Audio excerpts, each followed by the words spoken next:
Vishnu ശാലിനിയുടെ latest coming soon പ്രൊമോയിൽ ശാലിനിയാണെങ്കിൽ ചാച്ചപ്പനെയും ഗുണ്ടകളെയും കോടതിയിൽ ഹാജരാക്കുന്നുണ്ട്. തുടർന്ന് ഈ അർജുൻ ചോദ്യം ചെയ്യുമ്പോൾ ആരാണ് കുത്തിയത് എന്നുള്ളതിന് അവർ വ്യക്തമായ മറുപടിയും പറയുന്നുണ്ട്.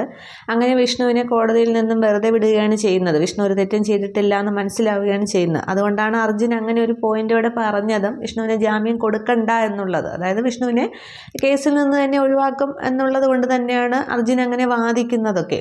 അതിനുശേഷം കോടതിയിൽ നിന്നും പുറത്തിറങ്ങുന്നുണ്ട്. അന്നേരം അർജുനാണെങ്കിൽ വിഷ്ണുവിനോട് പറയുന്നുണ്ട്, ചാച്ചപ്പനെയും ഗുണ്ടകളെയും കളക്ടർ അടിച്ചിട്ടിട്ടാണ് കോടതിയിലേക്ക് കൊണ്ടുവന്നത് എന്നുള്ളത്. അന്നേരമാണ് വിഷ്ണു ഇങ്ങനെ ശാലിനി ശ്രദ്ധിക്കുമ്പോൾ ശാലിനിയുടെ മുഖത്ത് ആ മുറിവൊക്കെ ഇങ്ങനെ കാണുന്നുണ്ട്. അന്നേരം വിഷ്ണു ഇങ്ങനെ സ്നേഹത്തോടെ ശാലിനിയുടെ ആ മുറിവ് ഇങ്ങനെ തടവി കൊടുക്കുകയും ചെയ്യുന്ന ആ ഒരു സീനൊക്കെ ഉണ്ട്.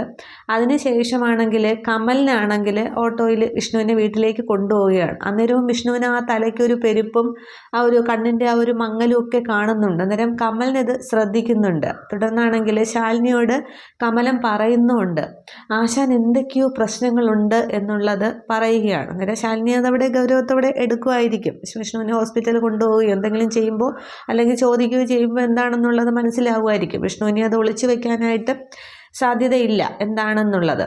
അതിനുശേഷം കാണിക്കുന്നത് വീണ്ടും ഈ വേലായുധനാണെങ്കിൽ ഇങ്ങനെ പുറത്തു നിന്ന് ഇങ്ങനെ പുകവലിച്ചുകൊണ്ട് നിൽക്കുമ്പോൾ വേലായുധനെ വീണ്ടും കുറേ ഗുണ്ടകൾ ഇങ്ങനെ ആക്രമിക്കുകയും പിന്നിൽ നിന്ന് കുത്തുകയൊക്കെ ചെയ്യുന്നൊരു സീൻ കാണിക്കുന്നുണ്ട്. അപ്പോൾ വേലായുധനെ അവിടെ മിക്കവാറും അവസാനിപ്പിക്കും. അന്നേരം ഹമീദിൻ്റെ അടുത്തേക്ക് പിന്നെ വീണ്ടും ഈ നസീറിൻ്റെ വാപ്പ അബൂബക്കർ വരികയാണ് ചെയ്യുന്നത്. അന്നേരം എൻ്റെ മകനെ ഇല്ലാതാക്കിയവരിങ്ങനെ വിലസി നടക്കുമ്പോൾ ഞാനിങ്ങനെ വെറുതെ നടക്കുമെന്ന് വിചാരിക്കുന്നുണ്ടോ എന്ന് ചോദിക്കുകയാണ്. അപ്പോൾ ഈ വേലായുധൻ്റെ കേസിന് പിന്നിൽ ചിലപ്പോൾ മിക്കവാറും ഇനി അബൂബക്കർ ആയിരിക്കുമോ, ഇനി വേറെ ചാച്ചപ്പനും ഗുണ്ടകളും ഒക്കെ അറസ്റ്റിലായല്ലോ, ശിക്ഷിക്കപ്പെട്ടല്ലോ. അപ്പോൾ മിക്കവാറും അബൂബക്കർ ആയിരിക്കും വേലായുധനെ ഇല്ലാതാക്കുന്നതൊക്കെ. അപ്പോൾ അതിന് വീണ്ടും വിഷ്ണുവിൻ്റെ തലയിലേക്ക് വരുമോ എന്നുള്ളതൊക്കെയാണ് അറിയേണ്ടത്. പക്ഷേ ഈ വിഷ്ണുവിൻ്റെ ഈ പ്രശ്നങ്ങൾ കണ്ട് ശാലിനി അതിനൊരു പരിഹാരവും കാണുമായിരിക്കും. അതൊക്കെയാണ് ഈ പ്രൊമോയിൽ വന്നിരിക്കുന്നത്.